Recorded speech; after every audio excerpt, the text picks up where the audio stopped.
The sky hasn't been clean for years. Only layers of smoke and ash hang above, heavy enough to press the horizon into a narrow band of rust and black. What used to be weather has turned into something closer to a constant slow-motion catastrophe. The air burns the lungs in dry gusts that carry the metallic tang of corroding cities and the bitter stench of things long dead. Floods came first, drowning the coasts and swallowing ports, but they receded not into oceans as they once didn't. Instead, they left behind vast plains of cracked silt, where skeletons of ships now tilt sideways, their hulls bleached by sun and chemical rain. When the seas retreated, the heat took over. Temperatures rose until concrete streets blistered like skin under a blowtorch, and what trees remained stood like hollowed-out matchsticks, their shadows too thin to mean anything. The city I'm in'th, it can still be called that was once alive. You can see hints of that life if you squint. Subway entrances like gaping mouths, half filled with sand. Traffic lights swaying dead over intersections where no vehicles have passed in years.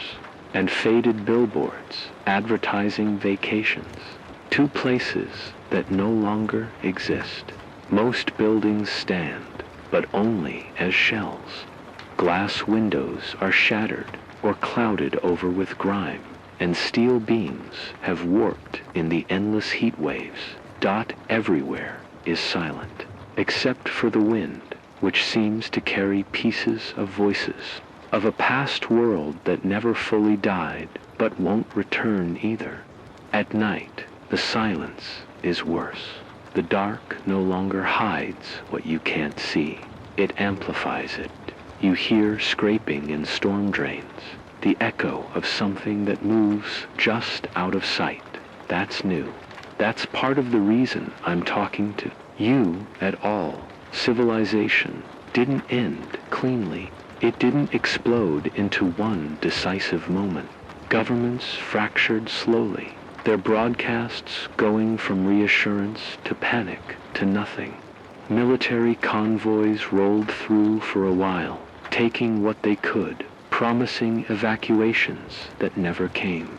Then they disappeared, to now there are only fragment scavenger gangs who strip abandoned towns for metal and weapons, trading bullets for water. A few settlements try to hold ground, bartering food for protection, but trust is scarce, and walls don't last long when storms roll in. There are rumors about safe zones further north, where the temperature drops just enough to make life bearable. But no one I've met has ever been there. Water is the currency, now not money, not gold, just clean water, sealed tight in bottles, scavenged from forgotten warehouses, or siphoned carefully from filtration rigs that barely work. Food comes second dried grains, canned goods, or whatever can still be pulled from the dead soil. Meat is rare, and when you see it, you don't. Ask what it used to be. The animals that survived are not the same ones that were here before. Birds are almost gone. Insects thrive, some growing larger, more aggressive, feeding on decay. And then there are the things that crawl up from the drains and hollow tunnels at night. They weren't here in the beginning. They came later drawn to something we can't see or hear until it's too late. Some say they're just animals forced out of hiding by the collapse of their habitats. Others say they're not animals at all. Daylight doesn't make it safer. The storms don't always announce themselves anymore. They hit like a switch, flipping. One moment, the air is still and oppressive. The next, walls of dust and grit cut the sky in half, and you either find cover fast or get torn down to the bone. Sometimes I try to remember what the city looked like before. Traffic jams, neon lights reflecting off wet pavement, steam rising from sewer grates after rain. I can almost hear the hum of electricity, the background sound we never noticed. But those memories feel more like someone else's dream now. The world doesn't feel like it's rebuilding itself. It feels like it's finished with us. Every mile of ground you cross makes that clearer. The rivers are dead. The soil is poisoned. And what green still exists grows thin and brittle, like it's barely hanging on. Still, people are out there. I hear them on the radio, sometimes short, bursts of static-laced voices, coordinates, warnings. Some signals loop endlessly, like automated messages that outlived their creators. Others are desperate and raw, pleas for help, offers to trade, or angry threats to anyone listening. You don't know which ones are real until you answer. And answering can be just as dangerous as ignoring them. I keep my transmitter running anyway, even with the generator burning through its last fuel, even though I know each night the creatures get bolder and the air feels heavier. Because maybe, just maybe, someone else is listening. I am the voice you hear crackling through the static at night. My name, if it still means anything, is Mara Ellis. Before all this, I was an ecologist, charting the shrinking wetlands and warning anyone who'd listen that our world was breaking. Now, I broadcast what's left of what I know, survival tips, coordinates to hidden wells, and sometimes just words to remind someone outside that they are not alone. I live in the husk of an old radio station on the city's north edge, surrounded by empty streets and scorched storefronts. The bulk of the building is collapsed, but the basement generator room still holds together. Each dawn, I crank the handle of a makeshift pedal alternator. My legs ache in protest, but it powers the transmitter just long enough to share my voice. In the evenings, I siphon diesel from abandoned service stations, each trip a gamble against scavengers and the creatures that emerge as darkness falls. I wear the same patched-up field jacket I salvaged months ago, too fraying at the seams, its pockets sewn shut in places where the cold wind once found purchase. My boots are mismatched. One military surplus, one civilian hiking, both scuffed to the point of near disintegration. And every day I choose to pull them on again because the ground is still out there and I still need to walk it, even when it feels like each step comes at a terrible price. Before the sky turned copper and the rivers died, I had my sister, Alina. She was 10 years younger and half my height, but she carried a stubborn light in her eyes. I remember how she used to laugh when I read her bedtime stories under the glow of a lamp. When the storms first started, those early, manageable floods, I evacuated her and our aunt on the last army transport north. I waved as the convoy slipped into the haze, promising I'd follow as soon as I finished my work. But the storms intensified. The rails buckled. Bridges collapsed. I tried to trek north on foot, carrying my fuel cells and a battered backpack, but I never made it. The rain came fast and fierce, turning rivers into walls of water. My only footprints faded in minutes, and I lost track of which way we'd come.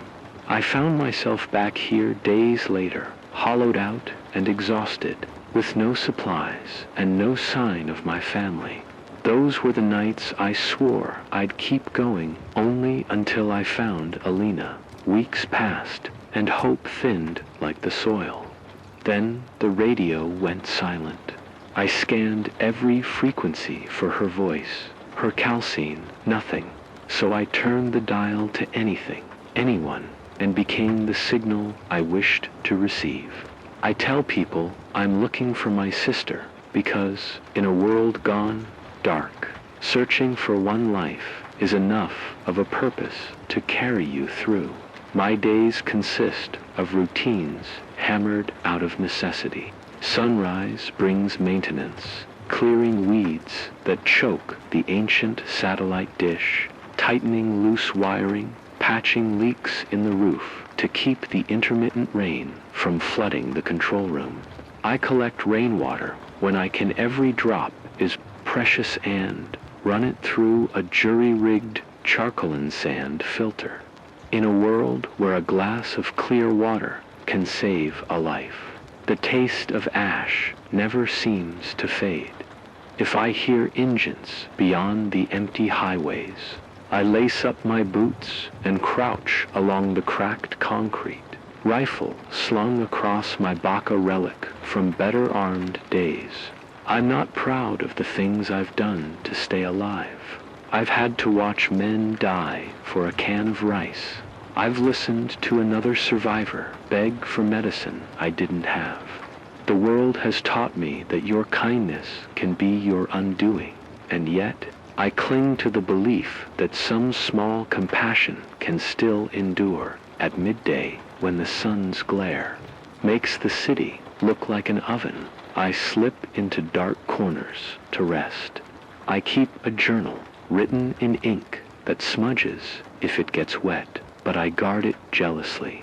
On clean pages, I sketch maps of hidden gardens in the collapsed metro tunnels, pockets of mold and moss that I've coaxed to life with scrap nutrients. Each tiny fern I've transplanted is a manifesto, proof that even this poisoned earth can yield green things if you care for them.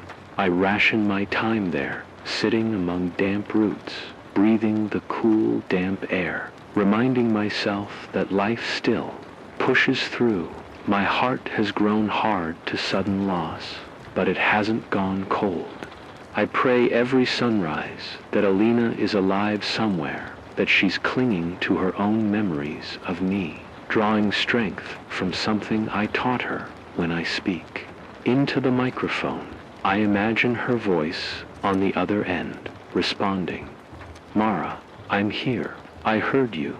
Sometimes I think the real reason I broadcast is not for her, but for everyone who still listens. Every message, water at grid 14, Sector C, beware the storm tonight. It's moving fast is also a lifeline for the scattered few who are too beaten down to hope. I can't bring them water, but I can send them directions. I can't shelter them, but I can warn them of the storms. And if I fail, they'll at least know someone tried. I've lost count of the nights spent crouched over the transmitter. The only illumination is the pulsing green glow of the power gauge and the yellowed pages of my logbook. I trace my call sign Melode, load wedged into a chipped control panel. I chose it because melodies aren't meant to last forever, but they echo in your mind long after the notes fade. That's what I hope my voice will be, a sad, lingering tune in the dark. There was a time, not long ago, when I found an elderly man collapsed on the side of the road. His throat was dry, his lips cracked. He clung to a folded sheet of paper, a scribbled map pointing toward a community where the grasses grow. I carried him back to the station, nursed him with filtered water and porridge made from stolen grains. He stayed for 3 days. In exchange, he offered knowledge of medicinal herbs I'd never known could grow beneath the rubble. When he left walking, astonishingly, he shook my hand, gripped my shoulder, and said, "Keep the music playing." Then he disappeared into the dust. That's what keeps me going. The small connections that defy the dust and decay. Each person I help, each breath I coax from a dark tunnel garden. Each night I survive the creatures that skitter just beyond the light. These things stitch together the ragged tapestry of my life. They remind me that I am more than one broken soul in a dead city. I won't let the story end here. I tell myself that every time I speak into the mic, maybe I'll find my sister at the end of this broadcast. Maybe I'll hear another voice, trembling but alive, calling back across the static. Maybe when the world finally learns to speak again, it will remember the names of those who refused to go silent. This is my confession, my plea, and my promise all at once, that I will outlast the storms, the droughts, and the creatures in the drains. For Alina, for every lost traveler seeking a spark, for the world that may one day remember how to green again. I'm Mara Ellis, and I am still here. The crisis begins with the sky itself. What used to be a predictable pulse of seasons has warped into chaos. 6 months ago, the first superstorm swept through an erratic cyclone of blistering winds, dust, and chemical-laden rain. It tore roofs from buildings, toppled the skeletal towers of abandoned malls, and cut power lines like frayed rope. 3 days later, when I finally dared to emerge, I found the streets littered with the husks of those caught unawares. There, bodies lay where they fell, as though the storm spat them onto the pavement, then moved on. Since then, the weather has become our enemy's puppet master. Every twist in the barometer, a potential death sentence. In the midday heat, the air shimmers with poisoned haze. At night, the temperature plummets to near freezing, and fugitive survivors huddle around fires that burn whatever fuel they can scavenge. Rain is both a blessing and a curse. It can refill jerrycans, but it often arrives mixed with ash from distant wildfires or the acidic fallout of collapsed chemical plants. We've measured pH levels as low as 3.8 in some puddles enough to burn skin and corrode metal. We live in oscillation, weeks of brutal drought, followed by days of torrential downpours. In drought, the soil cracks into fractures wide enough to hide a child. Rivers recede until their beds sunbake. Wells run dry. Even the underground aquifers, once our last refuge, are polluted by spillover from breached containment sites and runoff from scorched fields.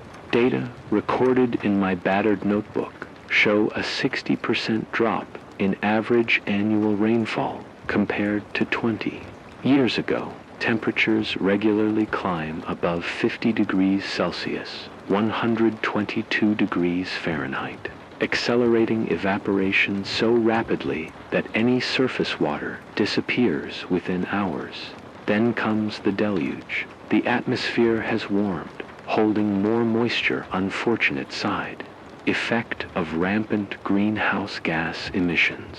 When conditions align, that moisture crashes down in concentrated bursts, walls of water that melt the cracked earth into quicksand and drag everything in their path toward the choked storm drains. In one such event, I witnessed a flash flood sweep through the ruins of an old subway entrance. 50 meters of platform collapsed in seconds, carrying a scavenger gang's makeshift camp far underground. We found no sign of survivors. Out here, you never know which you'll meet. 3 weeks ago, I spotted a single figure at dawn, silhouetted on the shattered highway. I drew my rifle and called out. It was a bueno, more than 16, carrying a mop of tangled hair and a rucksack that looked too heavy for him. He froze, terror in his eyes, and I dropped my weapon. We ended up sharing water and canned mushrooms I'd traded for 2 days' worth of pedal power messages. He called himself Psy. Over 3 nights, he told me of his small group, Engineers Hood, holed up in an abandoned water treatment plant to rig solar stills and purify river sludge. He offered to share their blueprints in exchange for my help repairing their broken generator. On the 4th day, as the sky darkened with the approach of another storm, raiders found them. They call themselves the Iron Hand, a ruthless gang that demands tribute in fuel or food, else they burn settlements to ash. I helped Psy's group lure them into a collapsed warehouse where their trucks got stuck in debris. We trapped half their convoy, then slipped away under the cover of a dust wall. I carry scars from that night's slashes across my forearm, reminders that even desperate kindness can turn into a life-threatening gamble. Here's what's happening. According to the old records I reclaimed from a university library buried beneath rubble, atmospheric carbon dioxide has exceeded 540 ppm levels, not seen since the Pliocene, 3 million years ago. The planet's energy balance is out of whack, more heat arriving than escaping. That extra heat supercharges evaporation, making storms into beasts that feed on humidity. When they collapse, they unleash energy equivalent to multiple Hiroshima bombs in a matter of hours. Meanwhile, feedback loops accelerate desertification. As vegetation dies, soils lose their capacity to hold moisture, reflecting more sunlight, and heating the ground further. Seasonal jet streams have shifted. The rains that used to nourish the plains now detour around us entirely, dropping lifeblood on regions once too cold to farm. Entire swaths of the American Midwest and Central Asia have turned to dust. BLLS fertile Earth reduced to dust storms that choke the horizon. Every day is an exercise in triage. Water ranks highest. A single adult needs at least 2 liters of safe water per day to survive. With this heat, I aim for 4. I capture rain in tarpaulin catchers, funnel it through layered charcoal filters, then expose it to UV from salvaged lamp bulbs to kill bacteria. My stockpile of fuel, diesel, and kerosene is down to the last 15 liters. Those reserves power my transmitter, the pedal alternator backup, and the occasional cooking stove. Food supplies rely on scavenged canned beans, rice, powdered milk, and small hydroponic tubs sprouting lettuce, illuminated by LEDs scavenged from office buildings. Even that's unsustainable. The lights burn through batteries and fragile inverters. Medicine is scarcer than water. I carry a first aid kit with antibiotics that expire on the date I found them, January 2024. Painkillers vanish by nightfall, leaving only saline and bandages to treat burns and lacerations. I learned to forage for medicinal herbs growing in broken pipes underground, willow bark for pain, yarrow to staunch bleeding, and a fungus I've dubbed dust moss, which seems to speed up wound healing when applied as a poultice. But my knowledge is limited. I risk poisoning myself if I misidentify one. Relay practical survival tips on air whenever I can. Storm evasion. When the barometer drops by more than 10 millibars in an hour, you have roughly 90 minutes before a storm wall arrives. Seek low-lying tunnels or collapsed basements. Solid concrete offers the best protection against flying debris. Water harvesting in drought. Check under sun-baked windowsills and roof gutters after sunset. Condensation can collect, but it must be filtered before consumption. Boil for at least 2 minutes when fuel allows. Otherwise, use UV purification. Heat management. Rest during peak sun 1100 to 1500 hours. Work at dawn and dusk. Wear loose, light-colored clothing and cover exposed skin burns. Compromise your ability to regulate body temperature. Predator awareness. Animals displaced by habitat collapse. Retreat into underground systems. Avoid open drains and manholes. If you must cross, tap pipes with a sturdy stick to warn any creatures inside. Human contacts. In this climate, hesitation can be fatal. I know that keeping my station alive puts me on a beacon list for both desperate souls and vicious gangs, but the alternative silences unthinkable. Without information, we drift like the flotsam in the rivers that used to flow. Knowledge of storms, water, safe paths, and even where to find friendly faces. This is our lifeline. My journal entries grow darker with each passing cycle. I've recorded every near miss. The night I collapsed after cycling the alternator for 2 hours straight. The morning I found my last spare tire shredded by scavenger traps. The afternoon I watched a pair of children atop a burned-out bus, shouting for help that never came. At times, I lie awake listening to my own ragged breathing, wondering if the real crisis isn't the storms at all, but the erosion of what keeps us human: empathy, trust, the courage to keep trying when everything says we should give up. And yet, despite it all, I cling to a flicker of purpose. Every bulletin I broadcast might save a life. Every tip might prevent an injury. Every time I call out, "You're not alone," it reaches someone who wakes up knowing they have a reason to keep going, even if that reason is as fragile as the pages of my journal. So here's what I offer tonight. Coordinates to a newly discovered shallow aquifer 5 kilometers east of my station.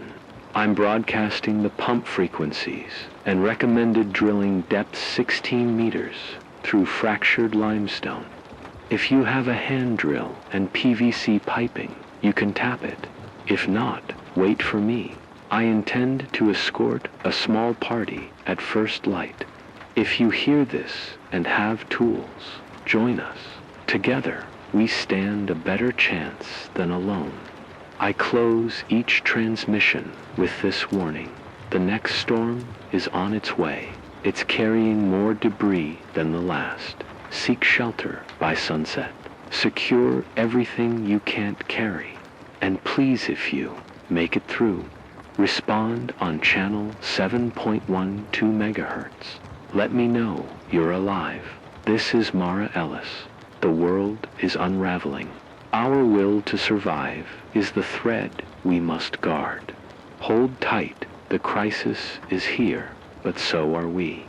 I wake before dawn, the sky already a bruise of ash and cold. My ribs ache from slipping on loose gravel while carrying water late last night.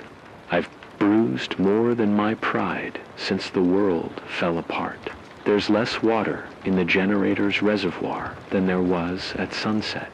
When I unscrew the canister, 2 fingers worth sloshes, out enough only for the transmitter, not the filter. Fuel is half gone. Even the pedal alternator parts are corroding.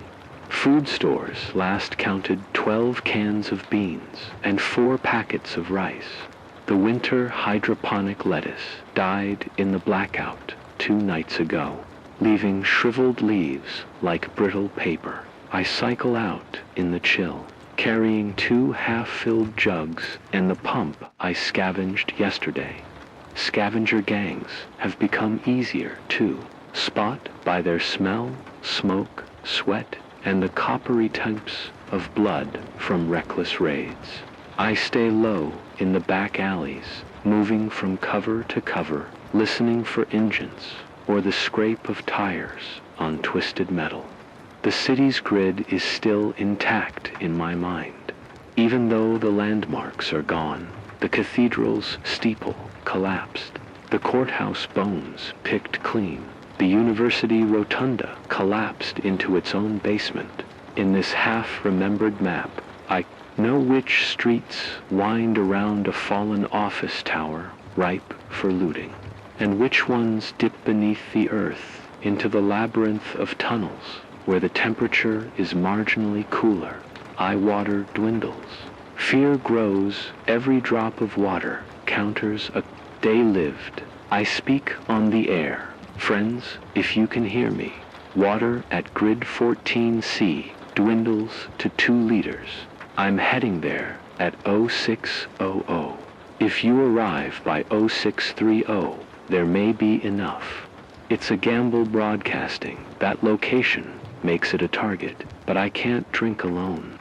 3 times this week, I've found footprints around my station's catchment tanks. Once I scared off 2 men with crowbars. Once I traded half my beans to avoid a firefight. Word travels fast by static. At sunrise, I lace up and set out with the pump and jerrycans. The first 100 meters are clear. Then I hear voices, low, urgent. The remains of an intersection blockaded by scavenger junk. A makeshift barricade of road signs and rebar. 2 figures with rifles peer over the barricade. One looks like he's wearing a gas mask, repurposed from a firefighter's kit. They see me and raise weapons instantly. Stop there, a voice rasps. I halt 20 meters away. In my pocket, my pistol cold loads against the weight of my moral calculus. If I shoot, I risk injury or death. If I don't, they'll strip me to bone. I raise my hands. I'm not your enemy. I call. I need water. I can share information storms coming. They confer behind the barricade, 2 against 1, favoring them. I wait, the cold morning air bridging between us. Finally, they lower their guns, but keep me in sight. Information, one asks. Yes, I hold up my logbook. Coordinates. To a hidden spring north of the riverbed. Clean water, no filters needed, but it drains fast. They glance at each other, then step aside. Show us, the gas mask man says. You lead, we follow. I nod, stepping forward. I don't like trading water for company, but I need to push on. Together, we skirt the collapsed subway entrance. The raider in the gas mask keeps his finger on the trigger. His partner scans the horizon. I carry the pump and point to the riverbed where, 6 weeks ago, I rigged a funnel to trap groundwater seepage. 2 buckets hung beneath enough to fill. 3 jerrycans a day. They watch as I unspool lengths of tubing and clamps.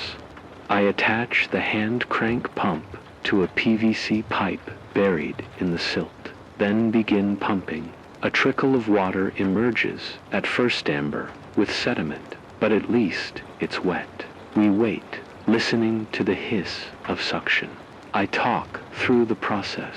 Charcoal filters here, sand layer there, UV lamp HIF. You can rig solar cells. They nod. When the canisters are full, they move to leave. One pauses, looks at me. Maybe you're worth saving. He tosses a ration bar into my jacket pocket and vanishes with his comrade. Before I can thank him, I pack quickly, heart pounding. The gift of 1 bar shifts the world's value scale. One candy bar can lift a mind from despair for days. 3 hours later, the sky darkens with that familiar, low-hanging warning. Storm in 6 hours. I race back to the station as wind picks up. On the horizon, I see headlights, not my own. 4 vehicles, headlights bright, kicking up dust, the iron hand. They must have traced the broadcast.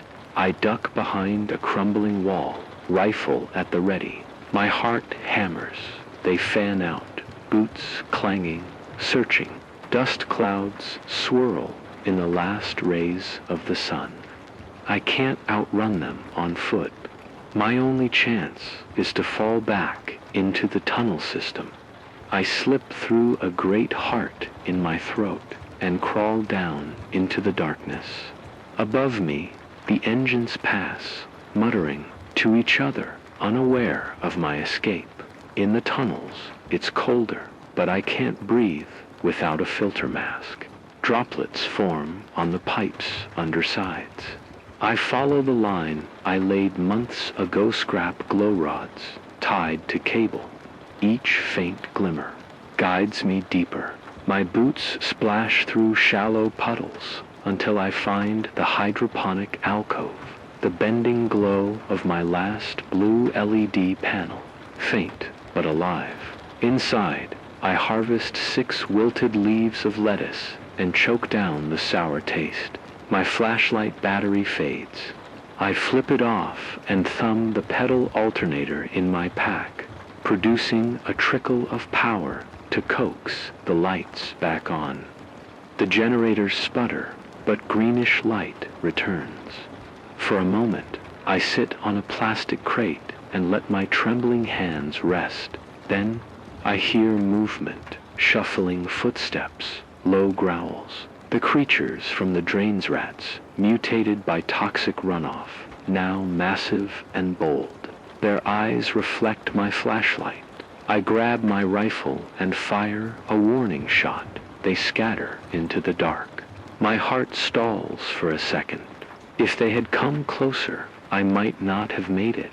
When I finally return to the surface, soaked and battered, I tune the radio frequency for listener replies. A crackle, then a woman's voice, soft but urgent. "Mara, do you copy? This is Dr. Hassan's group from the old biotech labs east of Sector 9. We have something to show you, something that can change everything." My breath catches. I haven't heard a scientist's voice since before Dr. Hassan, I reply, voice trembling. "Send coordinates." She gives them and I commit to memory a sun-scorched rooftop atop a burned hospital. I try to call back, but the signal dies. The impossibility of it seeps in. Why would any group reveal themselves now? What could they have that's worth risking? Night falls. I crouch in my station, mind racing. My instincts say it's a trap, another gang looking to lure me and my precious resources into ambush. But a scientist's voice that could mean data on reversing fear warbles in my chests. Strangers' alliances forged on desperation. But I have no choice. If I go alone, the storm could consume me. The raiders could catch me, or the creatures could overwhelm me underground. Together, maybe our odds improve. At 5:30, I meet Orion by the archway. He's lean, wary, clutching a small cooler. Behind him, a trio of scout team members in patched fatigues nod quietly, hauling a battered generator on a handcart. Their leader, a woman with steely eyes, introduces herself as Captain Reyes. "No room for mistakes," she sighs. "We move fast, stay silent." We set out in convoy. Orion's souped up a TV with sidecar, the scout team in a meld of motorcycles and wheelbarrow trailers, and me in the middle, clutching my satchel of survival gear. The sun crests in a dull haze. Wind picks up. The first grains of dust sting our eyes and throat. I ignite the handheld gas lantern to guide us across the broken highway. We pass the iron hands, wrecked convoy trucks, inverted bodies, strewn evidence of my earlier broadcast. By midday, the sky darkens unnaturally. The structured dust column swirls like an upended tornado. I check my watch. Storm arrival estimated. In 90 minutes. Heart thumping. I glance at Reyes. She nods. Push on. Lab's rooftop is 6 clicks north. Fuel gauge dips low. Orion siphons from his half-tank to power the ATV across loose shale. The scout team hauls the generator on heels, digging into heat-baked earth. My legs wobble, but I keep moving. Each step crunches. Sweat slicks my spine. A distant roar crescendos. The storm's leading edge. We're exposed on the plain. No shelter in sight. The storm claws at us with whipcord winds and grit. I raise my voice above the howl. Almost there. Lightning forks through the brown sky. No thunder follows. The bones of storms are hollow now. Rain lashes us, acidic and stinging. Captain Reyes shouts to the overpass. Under the span, the air is thick as soup. Dust mixes with rain. In churning clouds, the scout team assembles a makeshift barrier. Crates and barrels stacked against the pillars. Orion rigs the generator and string lights taken from my station. I help affix a tarp overhead dot inside our shelter. Wind pitches around us. Sparks fly from the generator as it overloads. I huddle beside it, cradling the cooler Orion brought. Inside, a small, sealed cartridge marked Aquagen. On further inspection, it's a compact, self-contained water. Extractor draws moisture from air and condenses it into potable water. Capacity, 2 liters per hour. It runs on solar power, but under the generator's juice, it hums to life. I press my palm to the unit's casing. This could change everything. Tears mix with rainwater on my cheeks. A dozen thoughts race, scaling up this device, sharing it with every survivor group, reforming community networks. Captain Reyes watches me. Tomorrow, we push for the labs, get the specs. Then we decide how to reproduce it or protect it. I nod. Inside, my heart hammers with hope and terror. This tool could save thousands or spark another conflict as factions fight for control. I sit on a barrel, body shivering despite the heat of bodies pressed together. The storm's fury shakes the concrete overhead. Beside me, Orion gazes at the extractor. Never thought I'd see something like that. I close my eyes. My sister loved rain. She said it made the world feel alive. I swallow. Maybe one day it will again. The storm rages through the night. I count its rings each gust, each lightning flash a call to arms. When dawn leaks through the dust-tinted clouds, we emerge, battered but alive. Clutching the promise of Aquagen, we load the extractor into the ATV sidecar. The scout team dismantles the generator, packing it in crates. Captain Reyes turns to me. Mara Ellis, you just sparked something bigger than yourself. Now we either build on it or we watch it crumble. I meet her gaze. My voice is low but steady. We build on it as we move eastward toward Dr. Hassan's lab. The battered convoy cuts through ruins and ragged survivors who glance our way. Some raise fists in solidarity. Others raise weapons in fear. The world is poised on a knife's edge, one side hope. One side despair. I grip the extractor's handle, feeling its weight and promise. My heart steadies. The rising action of my life has brought me here to a secret that could tip the balance. Trust must be earned, alliances forged, and dangers met with steady hands. For the first time in months, I let myself believe the spark of change is within reach. But I know better than to get comfortable. The stakes are higher than ever. The storm may have passed, but the tempest within me and within the world has only just begun by the time we crest the ridge. The morning sky is a bruise of toxic ochre, the sun barely a pale sliver through the haze. Before us lies the old biotech complex doctor, Hassan's labbits, shattered glass, facade bristling with rebar and broken scaffolding. We approach under a flag of parley, a white rag tied to a spear carried by Captain Reyes. Orion trails behind with the Equigen extractor strapped in the sidecar. The scout team fans out, rifles at the ready. I step forward, raising my empty hands. Dr. Hassan, I call through the static of my earpiece. This is Mara Ellis. I come with proof of Equigen's functionality and an alliance proposal. Silence. Answers.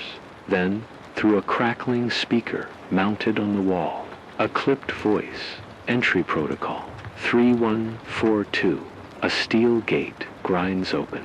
We enter a wide atrium cluttered with overturned desks and shattered petri dishes. Faded posters on the walls, simiges of greenhouses, and smiling researchers mock the decay around them, dot deep inside. Past corridors flooded with knee-high acidic runoff. We find the core lab. Its door bears a hand-painted sign, Project Oasis Code Red. Reyes leverages her toolkit to bypass the lock. It clicks. Inside, the lights flicker to life, powered by a half-intact solar array on the roof. Beneath harsh fluorescent bulbs, we see rows of glass bioreactors, each bubbling with murky water and algae. At the center stands Dr. Amina Hassan, herself her lab coat stained and patched, hair grayed by stress. She's flanked by half a dozen scientists and engineers, their faces gaunt but determined. She greets me not with surprise, but with weary resolve. "You got here," she says, her voice steady. "Good. I was beginning to think this was all a myth." She leads us to a circular chamber, the heart of Project Oasis. Inside, a prototype extraction grid hums. Instead of filtering air, it harnesses geothermal vents beneath the lab cracks. In the earth feeding constant moisture, the system condenses. Steam into pure water at rates 20 times higher than Equigen. Flow rate 20 liters per hour, Dr. Hassan says. Sustainable if you can keep the vents from collapsing. I run my fingers along the polished steel. The hum vibrates through my bones. Tears sting my eyes at the thought. Water, real water, in near endless supply. This could end the drought, I whisper. She nods, but there's a catch. The vents are unstable. Last week, the quake magnitude 5.8 sealed one. We lost a quarter of our output, and the vents shift. We need continuous maintenance and seismic data to predict collapse. Without that, this oasis is ephemeral. Before I can reply, alarms blare red, lights pulsing. The steel gate slams shut behind us. The iron hand has arrived, their voices crackling over the lab's intercom. Hands where we can see them. That water tech belongs to us now. Reyes spins, pistol drawn. Dr. Hassan presses a finger to her lips. then to her wrist console. The lab's doors lock. Security shutters descend. Outside, heavy boots scrape the metal. We're trapped. The scout team forms a protective ring. Orion lifts the extractor like a shield. A deep voice booms through the intercom. Dr. Hassan, open the door, or we flood the place with tear gas. Then we'll have the water and you crawling out for us. Time slows. If we release the shutters, the Iron Hand will seize the Oasis tech and slaughter anyone in their path. If we stay sealed, we'll suffocate or be torn apart when they breach. I glance at Dr. Hassan, her usual composure faltering. She meets my eyes. You decide, she says. My pulse hammers. Each second stretches like an eternity. I remember Elena's. Face the barred windows of that army transport. The loneliness of returning to an empty station. I remember every survivor. I helped people who counted on my voice to guide them. At this moment, I must choose. Sacrifice the Oasis to save our lives, or protect the Oasis and risk dying, or worse, letting it fall into the wrong hands. I step forward. Voss approaches, hand outstretched. Give me the codes.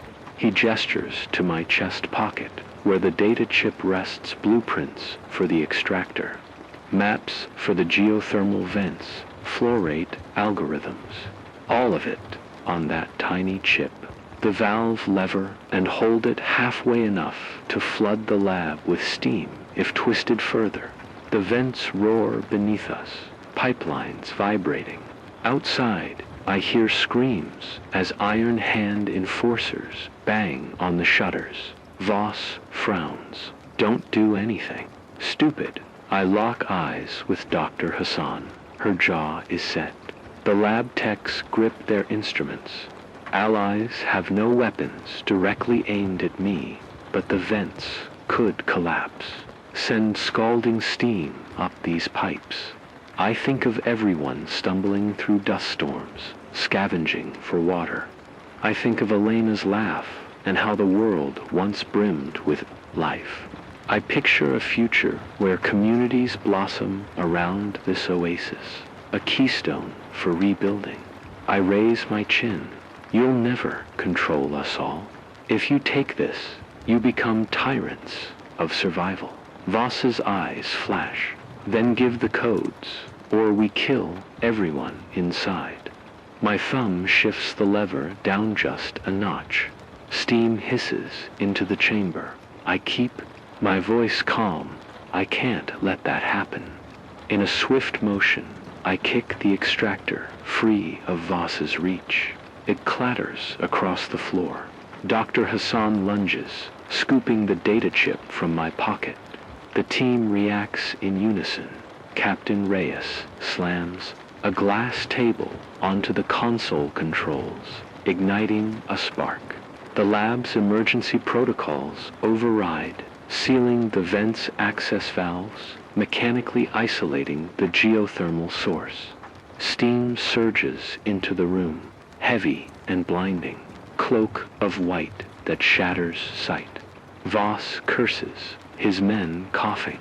Through the roar, I hear Orion bellow, Mara, behind you. I pivot, stumbling over broken tiles, as Reyes hauls me toward a side door. The scout team fights back the Iron Hand's enforcers with makeshift shields and rifles. Sparks fly, metal screams, and the labyrinth of reactors trembles. We burst through the side door into an external stairwell. The air outside is cooler, carrying the distant thunder of the vents blowing off. I slide down the rail, Reyes at my side, Orion guiding the extractor. Behind us, the lab's windows fracture. Then bursts steam and dust, billowing outward like ghostly clouds. We hit the ground, sprinting across the courtyard. The scout team emerges seconds later, scattering the last Iron Hand stragglers. Voss stands at the gate, pistol raised. I meet his gaze. Tell your people, I shout over the roar. You can have the oasis only if you learn to share. Otherwise, you'll have nothing but steam and broken dreams. He hesitates, pistol wavering, then lowers it, letting the shuttle gate close with a clang. He turns, disappearing down the road in his battered vehicle. We collapse against the courtyard. Wall gasping. Dr. Hassan joins us, data chip in hand. She examines the extractor's gauge, continues to hum, still drawing air moisture. We lost the geothermal core, she says, voice trembling. But you saved the extractor and us. I stare at the damp ground, tasting salt on my lips. My hand hovers over the extractor's valve. The vents may be sealed, but the Aquagen machine still works. Enough for small communities if we can replicate it. Captain Reyes clasps my shoulder. You chose everyone over yourselves. That takes courage. I close my eyes, feeling the weight of the moment settle like ash. I think of Elena, wherever she is, whatever she's facing, and whisper, this is for you. The clamor of the lab fades behind us. Ahead lies the ruined highway, the battered stations, the scattered survivors. I stand, extractor in hand, and step forward into the rising sun, knowing the climactic test of my beliefs has forged a new path, one rooted not in hoarded power, but in shared hope. The turning point has come, and with it the seeds of renewal. Now, beneath the ochre sky, I carry the promise of water and community fragile, precious, and fiercely defended. The acrid smoke from the lab's vent collapse still clung to the morning air when we regrouped outside the shattered courtyard. The Iron Hand had fled, their engines roaring down the cracked highway and leaving behind overturned carts and broken bodies. In the cold light, the oasis of Project Oasis stood half in ruins, windows blown, control panels scorched, but still humming with the faint pulse of the Aquagen extractor. We gathered around the extractor's inlet, watching clear water drip steadily into a battered jerrycan, 20 liters per hour, just as Dr. Hassan predicted. For the first time in months, I heard genuine laughter, not forced. Not hollowing Captain Reyes tasted a drop and held it aloft. Orion uncorked a ration bar and broke it into pieces, sharing it with the scientists like celebratory communion. Wafers. I felt a lump in my throat. This moment was more than survival. It was a promise fulfilled. The extractor would sustain small groups indefinitely. It could spark networks of oases across ruined cities.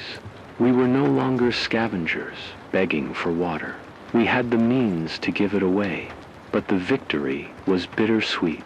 The lab was unusable without the vents, and rebuilding the geothermal core would take months if ever. Supplies were scattered. Skilled hands were few. And while Aquagen units could be duplicated, the materials, specialized membranes, precision sensors were in desperately short supply. We set up a temporary camp in the lab's sunken courtyard, using tarps and scavenged metal sheets for shelter. Solar panels pried from the rooftop-powered lights and comes. Over the next 2 days, we broadcast our discovery. This is Mara Ellis. We have Aquagen units producing potable water. We invite any group with filtration membranes or fabrication tools to converge here. We will teach you the design. Together, we can replicate and distribute these units across the wasteland. Responses trickled in first, a handful of voices, then dozens. Rebel engineers from the old power plant west of the river. Farmers who'd coaxed soil from dust in the metro tunnels. A platoon of ex-soldiers turned peacekeepers. Each message carried urgency, coordinates, requests for schematics, offers of raw materials, yet the environment remained unforgiving. That afternoon, a lightning-charged explosion rocketed from the collapsed vents, sending tremors through the courtyard and shattering a pane of glass. Acidic rain followed, sizzling on metal roofs and turning puddles into burns. The sky had not cleared. Nature's wrath was far from spent. I sat on a crate, pen hovering over my journal. My hands shook not from fear, but from the weight of everything we'd done. I'd bargained with raiders, risked my life to seal the vents, then rallied survivors. Around this fragile hope, I traded water for alliances and knew every favor would be repaid or stolen. But now I see that survival is only half the story. The other half is giving life away. We're not merely holding on, we're building. I closed the journal and stood around me. People worked, tools clinking, welders sparking, voices raised in technical debate. A cluster of scout team members hammered out a new design for a portable extractor frame. Dr. Hassan taught 2 engineers from the power plant how to mold charcoal filters. Captain Reyes organized supply runs to nearby settlements, mapping safe corridors. Something had shifted inside me. The loneliness that once gnawed at my chest had eased. I felt tethered to a larger purpose. I realized that hope wasn't a lie or a myth, it was an action. Every schematic shared, every unit built, every promise kept in the days that followed. I monitored the weather patterns with an old barograph and Baroque desktop computer, both relics salvaged from the lab's archives. I charted humidity spikes after late-night rains, temperature drops in the cleared zones around our geothermal scars, and subtle shifts in wind direction. I noticed that where we ran aquagen units, local humidity rose marginally small as it was. It gave plants in abandoned courtyards a better chance. One by one, saplings sprouted in cracked concrete crevices, stubborn organisms drinking our condensate. Moss crept along damp walls. The world did not heal overnight, but it responded. In one stretch of garden we cultivated beneath the labs. Broken roof. I found a lone sprig of clover, its 3 leaves glistening with water we'd produced. I cupped it in my palm and felt its fragile heartbeat against my skin nature reaching back, willing to live. That night, I spoke into the microphone. For the first time, without a prepared script, my voice trembled, but I spoke from the heart. I know many of you have lost everything, families, homes, dreams. I have to. But I stand here beside you because I believe this world still has worth. We'll face the storms, the raiders, and the scarcity. The Iron Hand tried to ambush our first supply convoy. Their motorcycles smeared across the road like wounded beasts. 3 of their number were captured, disarmed, and given a choice: build with us or die. They chose to build within days. They delivered 10 barrels of spare parts and certainty, replaced by grudging cooperation. The environment, too, seemed to brace itself. The vicious dust storms came less frequently, as though the moisture we pumped into the air nudged the weather patterns. The sky was still a bruise, but the haze thinned on some horizon lines. Birds once extinct in this region returned in driblets, their calls echoing through half-collapsed streets. yet I never forgot the price paid. The vents remained sealed. The geothermal core at Hassan's lab was lost, a constant reminder that not every breakthrough endures. And every day I bore the scars of my choices, the scratch across my forearm, the weight of lives I'd gambled to protect this dream. One evening, I descended into the metro tunnels to visit the hydroponic gardens where stray survivors tended. Lettuce and spinach under the glow of solar-charged LEDs. I knelt beside a cluster of leaves and gently stroked them, feeling their crisp edges. I remembered how lonely the tunnels once worked cold, suffocating, littered with the bones of those who surrendered. Now they hummed with life. Children chased one another between planting trays. An old man tended mushrooms in shattered lockers. A teacher wrote lessons on a slate scraped from a ruined classroom above. I rose and spoke softly into my recorder. I was afraid hope would be a lion other ghost of better days that died when we least expected it. But hope is not a memory, it's a choice. Every time we share water, every time we teach another to make it, every time we hold fast to each other, instead of hiding alone, we choose hope, and bit by bit, we reshape this world. We're a tapestry of paradox, scorched fields where tiny green dots marked new gardens, skeletons of office towers reclaimed by vines, parched riverbeds with trickling streams fed by aquagen caravans. I stood atop a collapsed overpass, looking out across the broken city, once a cathedral of commerce, now a cradle of possibility. The wind carried the distant laughter of children, the hum of extractors, and the soft clatter of tools. The sky's hue had shifted to a less violent amber, as if even the heavens were taking note of our resolve. My heart swelled with something I thought I'd lost belonging.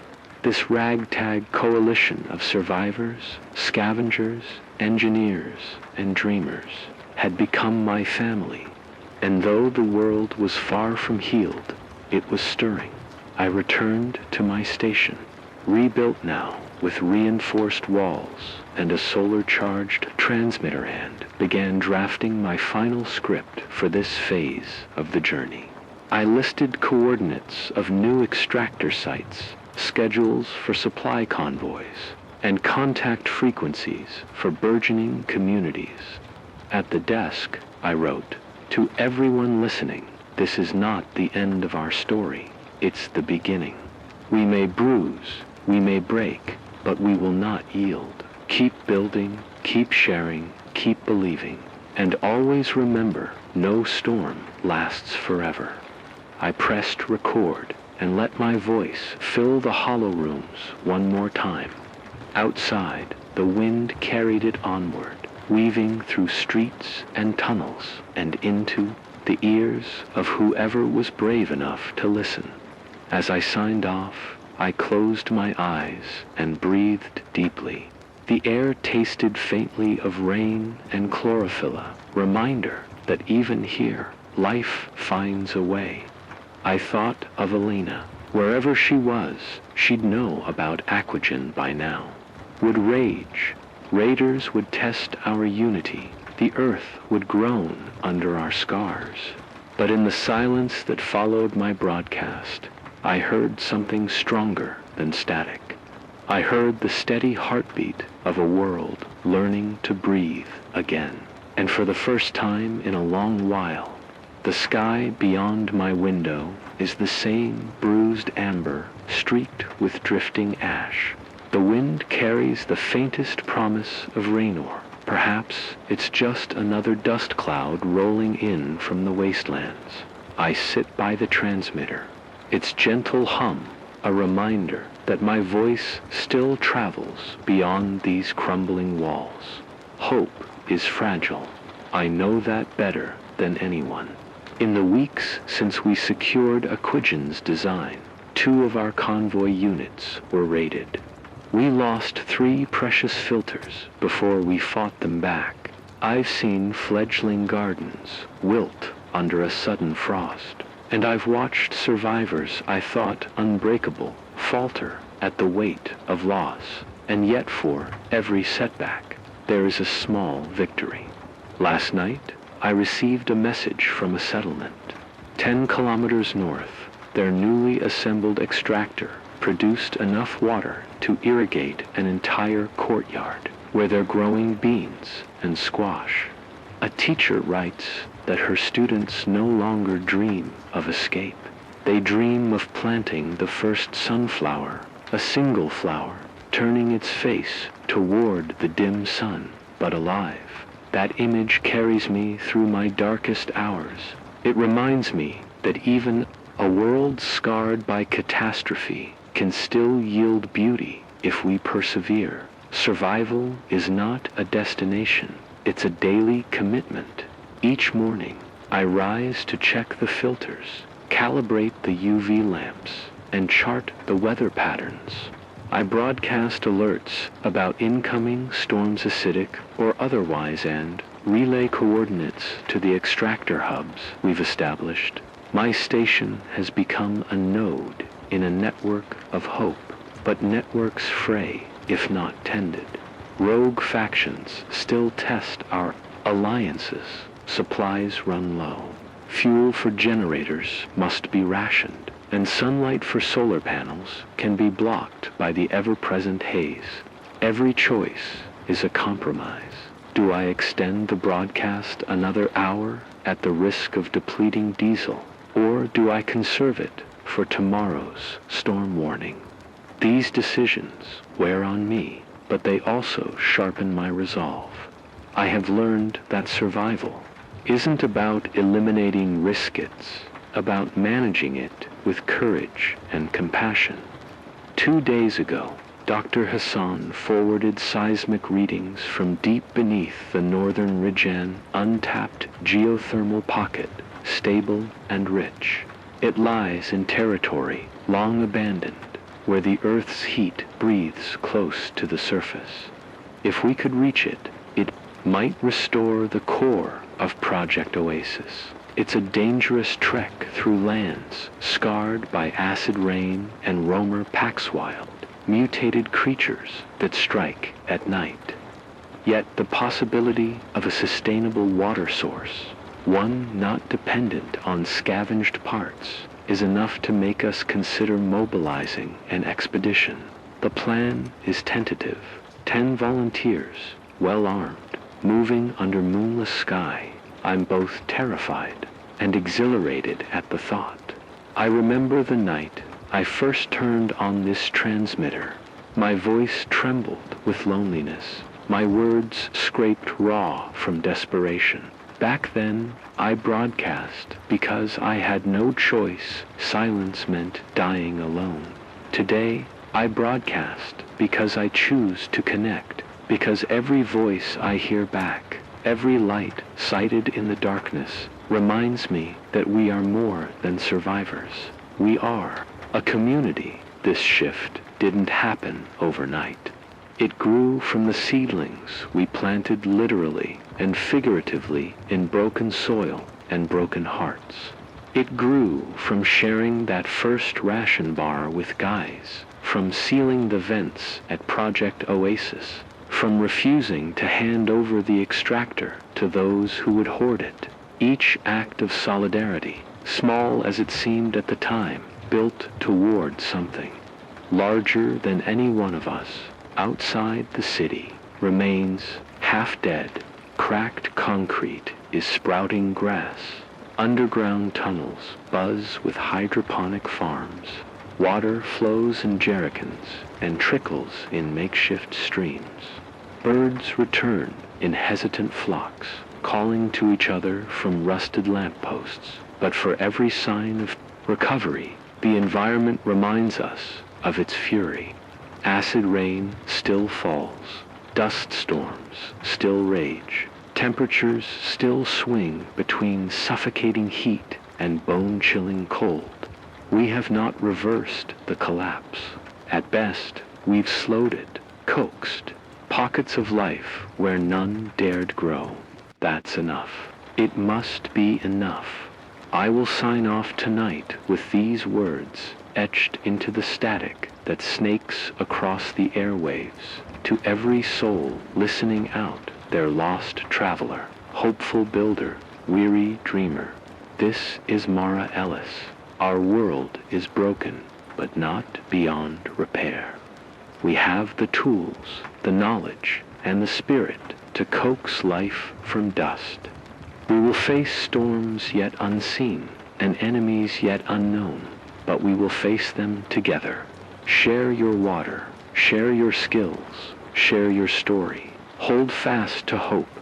May be fragile, but it is the spark that lights every sunrise. Stay alive, stay human, and keep building. For a heartbeat, there is only my voice and the hum of the transmitter. Then the message vanishes into the night, leaving me alone with my thoughts. In the silence that follows, I close my eyes and breathe deeply. I can taste the metallic temps of the filters, the faint sweetness of surviving lettuce. I can feel the hum of the station beneath my fingertips. I do not know if tomorrow will bring a deluge of rain or a whirlwind of dust.